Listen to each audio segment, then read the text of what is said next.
तो आज हम एक बहुत ही दिलचस्प कहानी पर बात करने वाले हैं, नील गैमन की मशहूर द सैंडमैन सीरीज से। हाँ, वो जो शुरुआत है न्याय की नींद। हाँ, बिल्कुल। साल 1916, इंग्लैंड।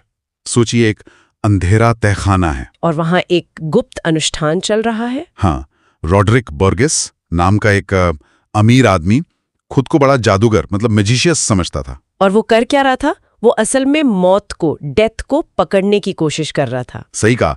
उसका बेटा लड़ाई में मारा गया था और वो सोच रहा था कि मौत को बंदी बनाकर सौदा करेगा, बेटे को वापस ले आएगा। कल्पना कीजिए उस दृश्य की, खून का घेरा, पुरानी पोथियां, और फिर वो नाम हवा में गूंजते हैं, मॉर्फियस, शैतान, थैनाथोस। हाँ, ये बड़े शक्तिशाली नाम थे, अलग अलग कल्चर से लिए गए। नींद, सपने, मौत, इनसे वो डेथ को बुला रहा था। और फिर एक जोर का तूफान उठा और कोई प्रकट हुआ। लेकिन यहीं पर गड़बड़ हो गई। वो डेथ नहीं थी। नहीं, बर्गिस से बहुत बड़ी चूक हुई। उसने गलती से ड्रीम को पकड़ लिया, सपनों के राजा को। और शायद उसे पता भी नहीं चला कि कौन फंसा है उसके जाल में। बिल्कुल।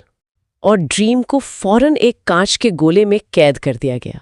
नग्न, चुप, कोई भाव नहीं चेहरे पर। हाँ, न गुस्सा न डर, सिर्फ एक अजीब सी शक्तिशाली खामोशी। और ये चुप्पी 100 साल तक चली। 100 साल। ये अहम है। ये कोई डर नहीं था, बल्कि एक तरह का प्रतिरोध था शायद। हाँ, अपने अस्तित्व को बचाए रखने का तरीका।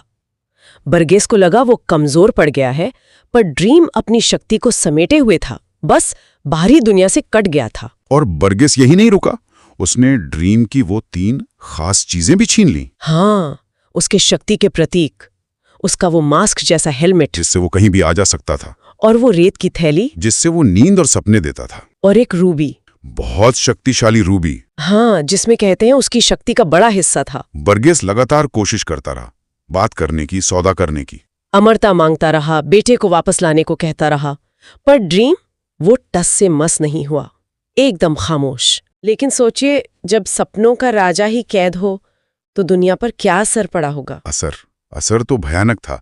एक अजीब सी बीमारी फैली दुनिया में। लोगों ने उसे स्लीपिंग सिकनेस कहा। ये क्या था?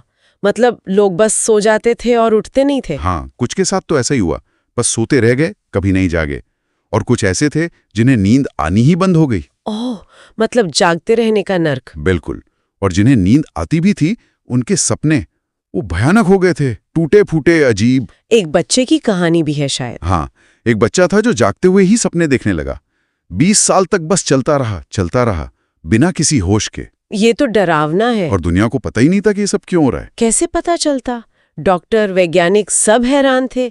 असली वजह तो बर्जेस के तहखाने में उस कांच के गोले में बंद थी। ये दिखाता है कि सपने कितने जरूरी हैं हमारे लिए, एक संतुलन के लिए। इस बीच बर्जेस का बेटा था एलेक्स। हाँ, वो कहता रहा अपने पिता से कि इसे छोड़ दो।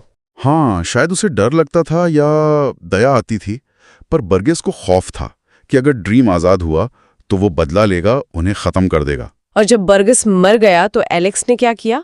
उसने कैट को और पक्का कर दिया, डर के मारे। हाँ, डर हावी हो गया और साल बीतते गए। 1930, 50, 70, 80। दुनिया पूरी तरह बदल गई। विश्व युद्ध हुए, टेलीविजन आ गया, इंटरनेट की आहट सुनाई देने लगी। मगर ड्रीम, वो उसी कांच की जेल में, उसी खामोशी में बंद रहा। कब तक?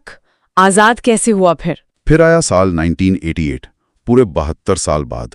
एक बहुत ही मामूली सी इंसानी चूक। क्या हुआ? एक गार्ड था, पहरा दे रहा था और वो सो गया। पहरे पर सो गया। हाँ, और सोते हुए उसने गलती से वो जादुई सुरक्षा घेरा तोड़ दिया जिसने ड्रीम को पकड़ रखा था। और फिर उस सोते हुए गार्ड के सपने में कौन आया?